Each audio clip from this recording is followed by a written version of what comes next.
Tu es débutant au cinéma, tu aimerais écrire, produire et réaliser ton premier film en passant par la mise en scène, la direction d'acteurs et la décoration. Pas de souci, je suis là pour t'aider.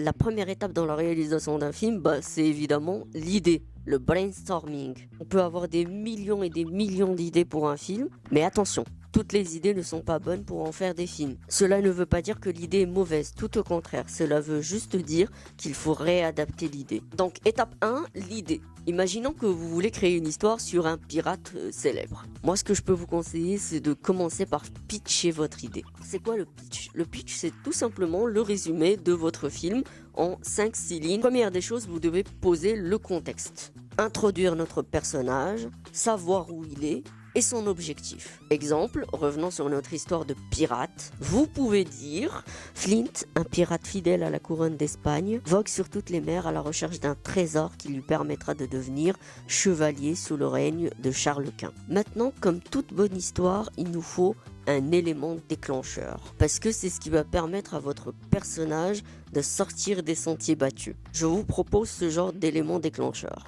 Malheureusement, lors d'une tempête, son navire fait naufrage sur une île. Il est le seul survivant. Maintenant, en quelques phrases, il faut décrire la nouvelle situation de notre personnage. Exemple, chaque jour passé sur cette île, Flint s'accommode peu à peu à sa nouvelle vie. Maintenant, vous pouvez clôturer votre pitch. Pour ma part, moi, je vous propose ça. Flint arrivera-t-il à éveiller un nouveau trésor en lui?